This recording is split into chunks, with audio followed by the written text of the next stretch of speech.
నీవు ఇప్పుడెలా ఉన్నావు? బయట నవ్వుతున్నావా? కాని లోపల మాత్రం ఏదో విరిగిపోయినట్టుగా అనిపిస్తున్నదా? నీ మనసులో ఒక్క ప్రశ్న తిరుగుతోందా? నాకు ఎందుకిలా జరుగుతోంది అని? పుస్తకం ముందుంది, కాని చదవాలనిపించడం లేదా? ప్రయత్నించాలనుంది, కాని శక్తి లేనట్టు అనిపిస్తోందా? నీకు ఇలా అనిపిస్తున్నదా? నావల్ల ఏమీ కాదు అని? అందరూ ముందుకు వెళుతుంటే నీవు మాత్రం వెనకబడ్డానని? ఇవి నీ ఒక్కడికే వస్తున్న ఆలోచనలేనా? కాదు. అయితే నీవు బలహీనుడివా? కాదు. అయితే నీ జీవితం ఇక్కడితో అయిపోయిందా? అసలు కాదు. అయితే ఈ బాధెందుకు? ఎందుకంటే నీవు మనిషివి. మనిషికి అలసట వస్తుంది, మనసుకు బరువు పడుతుంది. కాని ఒక ప్రశ్న, ఇలా అనిపించిన మొదటి వ్యక్తి నీవేనా? లేదు. యుద్ధభూమి మధ్యలో ప్రపంచంలోనే గొప్ప యోధుడు తన ఆయుధాన్ని కిందపెట్టి కూర్చున్నాడంటే నమ్ముతావా? అతనికీ భయం వేసింది, అతనికీ గందరగోళం వచ్చింది, అతనికి నేను చెయ్యలేను అనే ఆలోచన వచ్చింది. అతని పేరు అర్జునుడు. అయితే అర్జునుడు ఓడిపోయాడా? లేదు. అతను తన జీవితాన్ని అక్కడే ఆపేశాడా? లేదు. అయితే అతను ఏం చేశాడు? విన్నాడు, ఆలోచించాడు, మళ్ళీ లేచాడు. ఈ కథ ఎందుకు చెబుతున్నాను? ఎందుకంటే నీవిప్పుడు ఉన్న స్థితి నుంచి బయటపడాలంటే ఈ కథ చివరి వరకు వినాలి. ఎందుకంటే ఇది అర్జునుడి కథ కాదు, ఇది నీ కథ. నీవు లేచే వరకు ఈ కథ నీతోనే ఉంటుంది. కురుక్షేత్రం యుద్ధభూమి. ఉదయం సూర్యోదయమవుతుండగా ఆకాశంలో స్వల్పమైన వెలుగు విస్తరించింది. దూరంగా సంఘనాదాలు వినిపిస్తున్నాయి. రథాలు సిద్ధంగా ఉన్నాయి. వేలాది మంది యోధులు యుద్ధానికి సిద్ధంగా నిలబండారు. కాని ఈ గొప్ప యుద్ధభూమి మధ్యలో ఒక మహావీరుడు మౌనంగా కూర్చున్నాడు. అతనే అర్జునుడు.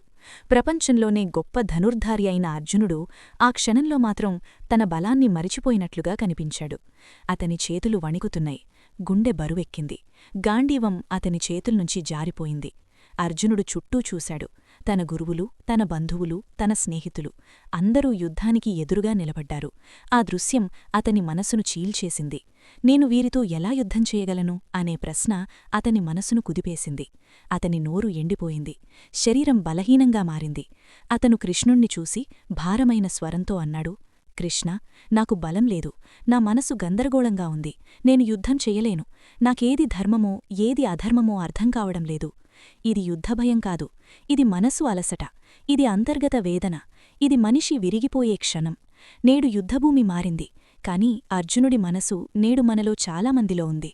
పరీక్షల ఒత్తిడి, ఫెయిలయ్యాననే భయం, తల్లిదండ్రుల ఆశలు, సమాజం చేసే పోలికలు ఇవన్నీ నేటి విద్యార్థిని అర్జునుడిలా కూర్చోబెడుతున్నాయి.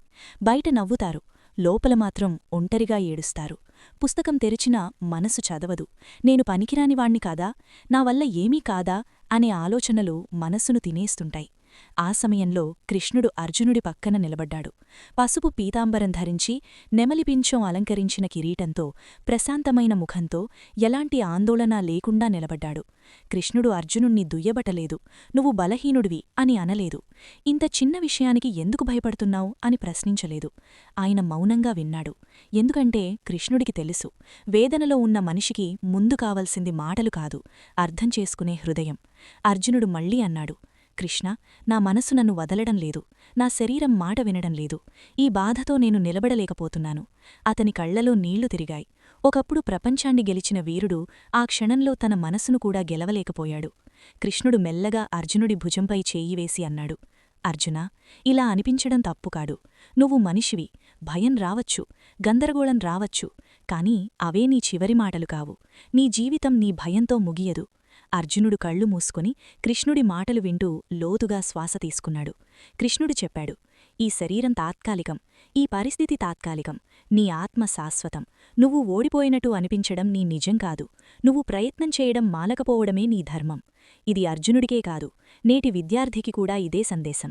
ఒక పరీక్ష ఫెయిలైతే జీవితం ముగిసినట్టు కాదు, ఒకసారి వెనుకబడితే నీ విలువ తగ్గినట్టు కాదు. ఫలితం నీ చేతిలో ఉండకపోవచ్చు, కాని ప్రయత్నం నీ చేతిలో ఉంది. అర్జునుడు మెల్లగా గాండీవాన్నెత్తుకున్నాడు. ఇప్పటికీ భయముంది, కాని ఆ భయాన్ని దాటే ధైర్యం కూడా వచ్చింది. అతనన్నాడు, కృష్ణ, నాకింకా భయముంది, కాని నేను నా కర్తవ్యాన్ని వదిలిపెట్టను.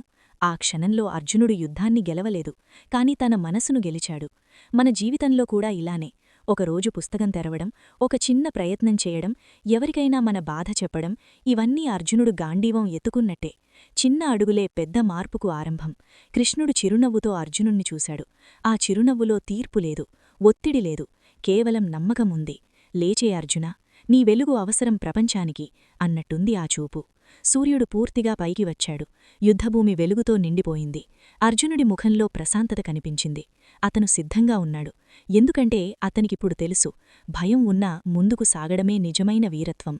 ప్రియమైన విద్యార్థి, ప్రియమైన మిత్రమా, నీవిప్పుడు బాధలో ఉన్నావా, గందరగోళంలో ఉన్నావా? అయితే గుర్తుంచుకో, అర్జునుడిలాంటి మహావీరుడికే ఈ పరిస్థితి వచ్చింది. నీ కన్నీళ్లు నీ బలహీనత కాదు, అవి నీ మనిషితనానికి గుర్తు. ఆగు, ఊపిరి పీల్చుకో, సహాయం అడుగు, ఒక్క అడుగు వెయ్యి. నీ కథ ఇంకా ముగియలేదు. నీలోని అర్జునుడు ఇంకా లేచే ఉన్నాడు.